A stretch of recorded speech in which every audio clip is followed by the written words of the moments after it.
Olá, eu estou aqui hoje para trazer um tópico bastante frequente nas consultorias, não é? Que é a questão do computador para crianças. No caso, eu vou falar aqui para crianças de inteligência acima da média, tá?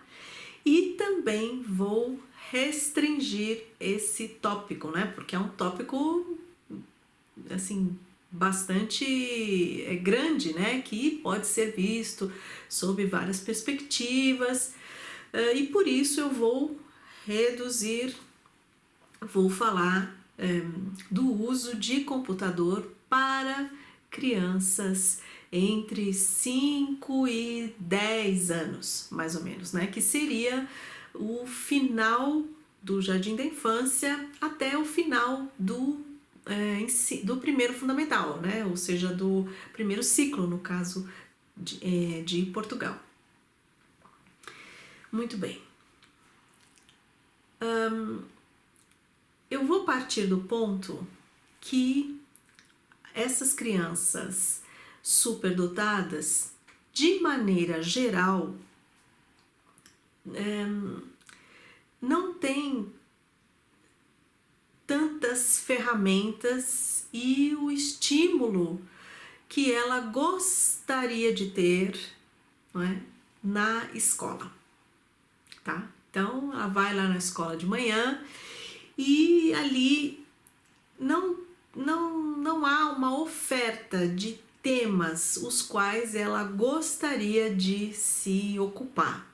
Ou se há, eles não são tratados na profundidade, na intensidade a qual elas gostariam que eles fossem tratados, tá? Isso aí é o global, né? Bastante resumido, tá? Mais detalhes vocês encontram aí nos outros vídeos do canal, não é? Para quem é novo aqui. Muito bem. Essa é a realidade. O que acontece frequentemente é que quando essa criança chega em casa, ou à tarde, ou no final da tarde, ela pode encontrar no computador uma ferramenta, uma porta para um mundo com temas que correspondam bastante a ela naquele momento, naquela fase, tá? Existem programações ótimas na televisão, no computador, né? Por exemplo, o YouTube mesmo, o YouTube para crianças, não é? Tem canais que oferecem conhecimento de história, né? Não só historinha para infantil, história mesmo, história, né? Adaptada para criança, não é? De uma forma didática, gostosa e até profunda, tá? Existem programas de canais de experimento para crianças, experimento de química, de física, não é? Explicando os princípios da física, princípios de química, né? Com atividades práticas que depois a criança pode ir lá tentar fazer, quer dizer, muitas coisas muito interessantes. Eu tive um cliente que inclusive aprendeu música, né? Teoria da música, tá? E ele ia lá e aprendia, né? Notação mesmo, rítmica e como é que era, né? O nome das figuras, né? Semibreve, mínima, semínima, quanto que elas duravam, enfim. Ele adquiria conhecimentos musicais sólidos através disso. Teve um que começou a aprender russo, né? Aprender idiomas, não só o inglês, mas às vezes também idiomas exóticos, né? Por exemplo, esse que aprendia russo. Enfim, abre portas, né, de acesso para coisas as quais eles gostariam de ter tido na escola durante o dia, não é? E ali, com a vantagem que ele está só ele, quer dizer, ele vai na velocidade que ele quer, tá? Ele escolhe o nível, a profundidade que ele quer. Percebem? Fantástico!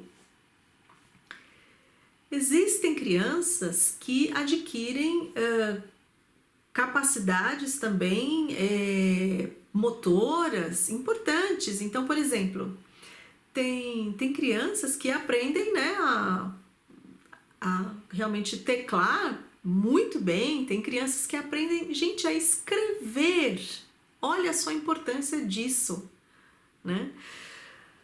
A criança já está preparada para ler, praticamente ela já lê, ela já está entendendo como que se escreve, né? Só que ela não tem ainda a coordenação motora desenvolvida a tal ponto que ela possa escrever, né, tão fluentemente, né?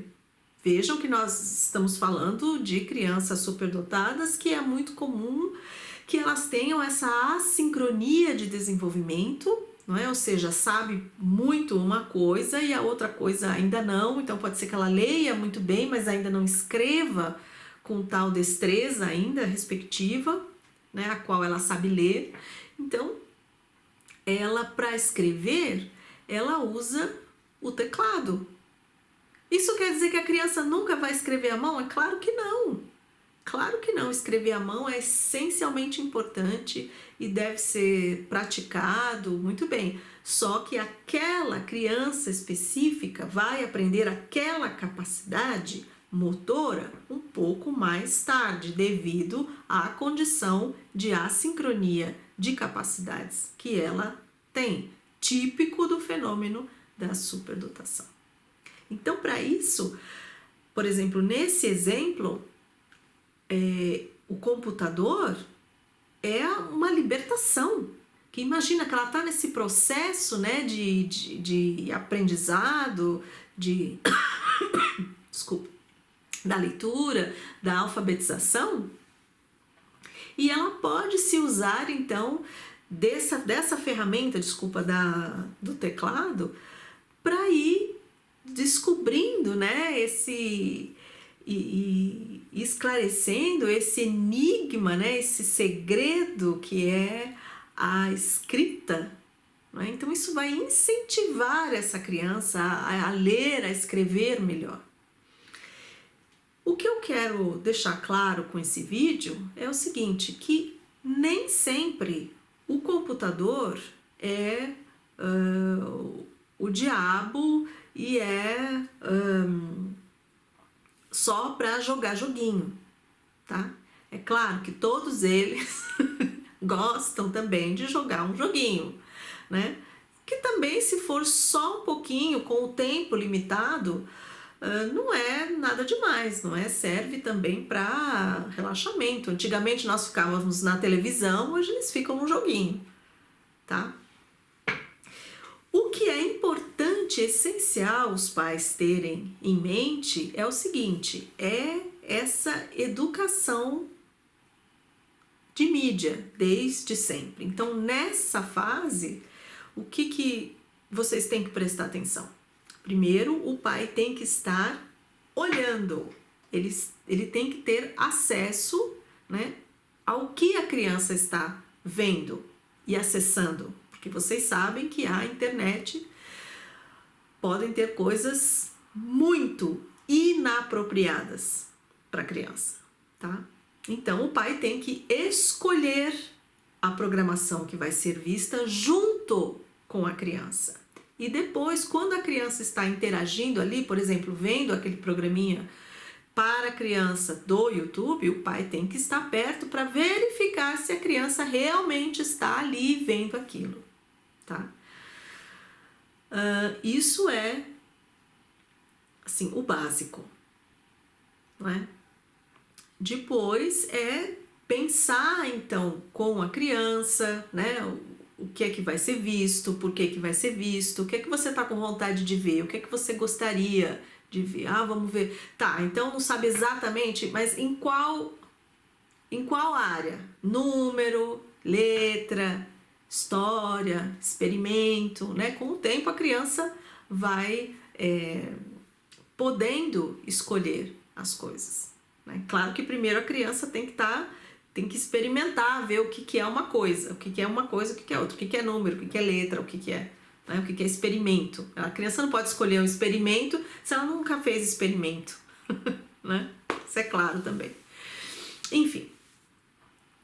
E o computador também não é um educador, né? Não é para a criança passar horas e horas ali e substituir um educador, uma interação social, presencial, né? Com o meio ambiente, com a família, com os amigos, né? Esse ritual de família, por exemplo, é importante, né? Escolha alguns que sejam possíveis na sua família, né?